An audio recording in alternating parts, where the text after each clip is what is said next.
Now, I don't know about you, but I certainly had a game week to forget about in 35. So I'm going to put it behind me and look forward to my team selection in game week 36.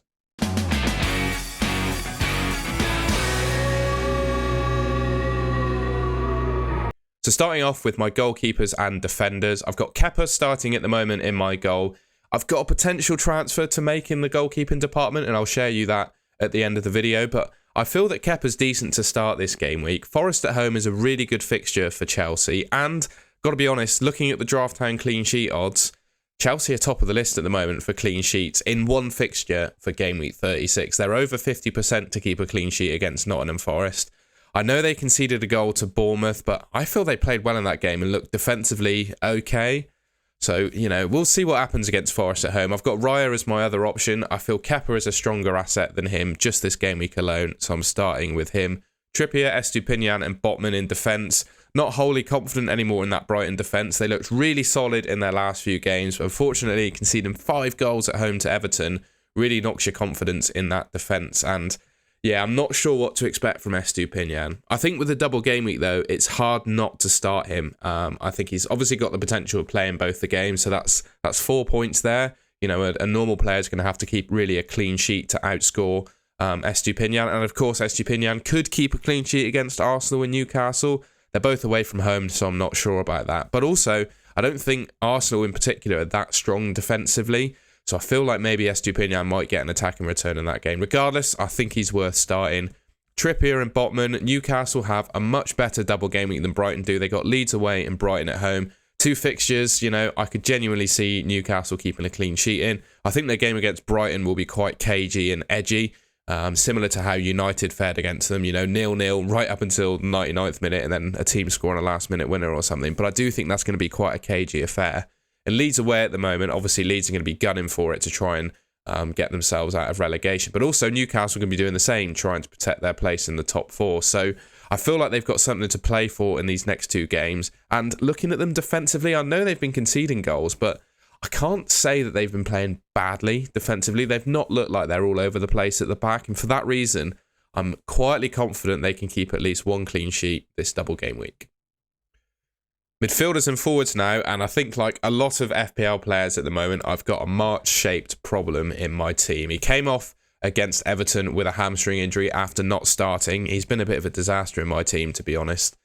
Wish I kind of went with McAllister a few weeks ago. I was and ahhing. It was a real 50-50 decision, in my opinion, between March and McAllister.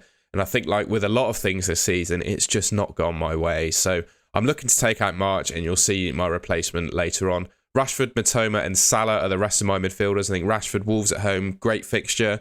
Salah, Leicester away, another great fixture. Expecting good things from them. And Mitoma, I know Brighton have got a tricky double game week, Arsenal and Newcastle away. But like I said with Estupinian, I do see Brighton being able to score. At least again, the Arsenal game, I think Newcastle might actually be a bit trickier. But Arsenal, they've got a makeshift defence at the moment. No Saliba. Injuries across their back line. I feel like there could be a goal for Brighton in that game, and Mitoma will get amongst it. Haaland, Watkins and Isak, my front 3. Gone for Isak as my captain at the moment. Got to be honest, it's really close between him and Haaland. Those expected points for Isak, they are higher than Haaland's, but those expected point stats rely on him playing 90 minutes both games. So it's a real tricky one. I also don't think Haaland plays 90 minutes, but Everton away is a really strong fixture. And I think even though he's going to obviously play against Real Madrid, he has not yet been rested in any Premier League game that he's fit for. So I've got a feeling he's going to start that game. The question is, how many minutes does he get? And maybe over the double, Isak gets more. And I just feel like, I want a game rank. I want to finish in the top 100k. I'm 140-ish k at the moment. And I feel captaining someone like Isak over the solid safe option like Haaland is a good option. Then Watkins with Tottenham at home, I think he's a great option for that game. That's a game that I see Villa winning and are scoring goals in, and I think Ollie Watkins is going to get amongst it. I was originally planning to sell Botman and Watkins for another defender in Callum Wilson to double up on that Newcastle attack, but now I've got a March problem in my team. I think my transfer is best used on him and potentially maybe a goalkeeper as well. So Ollie Watkins survives in my team, and to be completely honest, quietly confident he can do something against Tottenham at home. And here's the rest of my team. So my bench, I've got Raya. West Ham at home is another good fixture for him, similar to what Kepa's got. So it's, a bit of a toss of a coin as to who I start. I've gone with Kepa for the clean sheet odds so far. Zinchenko, Brighton at home is a fixture. You know, I've said Brighton could well score in that one. So for that reason, I'm benching Zinchenko this week. Chilwell, he pulled off against Bournemouth with an injury. So I don't think I can realistically start him. And he may be a transfer out later on in the season for, you know, maybe in the game week 37 when other teams have a double. Grealish, Everton away is a really nice fixture, but I can't justify picking him over the other players I've got on my team. I think Watkins is a better option because you just know he's guaranteed to start and he's on penalties, whereas Grealish is going to get limited minutes. Even if he does start, he's going to get limited minutes. And obviously he doesn't have penalties like Watkins does. And I think overall across the season, from an attacking returns perspective, Watkins has been better. So for that reason, I'm thinking of benching Grealish. I think, to be honest, Grealish will go first on my bench. The order's not really much to take in. It's just mainly who I've selected in my starting 11 and who I've got on my bench. So I've got a couple of potential transfers that I could make in my team. And the first one is potentially bringing in David De Gea. Now, I know he's conceded goals in his last couple of fixtures after me bigging him up in the last couple of weeks. But genuinely, I think over the course of the games they've played, Man United have looked pretty solid defensively. I was worried about them without Martinez and Varane, as I said in previous videos, but I think Shaw and Lindelof are making a strong partnership. And De Gea, whilst, you know, even if he doesn't keep a clean sheet, he's likely to get saves bonus. Obviously, he did that against West Ham despite conceding a goal, whereas, you know, a comparable keeper, you know, at this end of the season is EDERSON. He's not doing either. He's not keeping clean sheets and he's not making any saves. De Gea, at least, is making saves, and then obviously the clean sheets will come in too. Also, just in general, Man United have kept the most clean sheets in the Premier League this season. So that says to me, they've not necessarily conceded the fewest goals, but they keep more clean sheets. That says to me that in particular games, they really solidify and they keep the ball out of the net. Whereas obviously Man City, there's just times where they have a lapse in concentration or let a silly goal in, which they have been doing this season. So for me, I'm really liking De Gea as an option towards the end of the season. Obviously, as you saw, I have other fires to put out in my team, so it will remain to be seen if I actually go for him. I think just setting up game week 36 nicely. I've already got Kepa in goal. I think him and De Gea, they're toe-to-toe pretty much in terms of expected points and clean sheet odds this week. So I'm not sure it's necessarily worth doing this week, but it's definitely one that I'm thinking about. Okay, so the next potential transfer I'm looking at making is taking out the injured Solly March for Alexis McAllister. Now, I don't think this is the most exciting move in the world by any stretch of the imagination. And to be honest, as someone that's looking to game rank, I'm not even sure it's worth doing. But to me, it just stands out as the obvious transfer this week. You know, McAllister's been a bit of a differential for those that own him. I think most went for March on their wild cards, and McAllister has by far outperformed March. And now March is injured, he's looking by far the better option.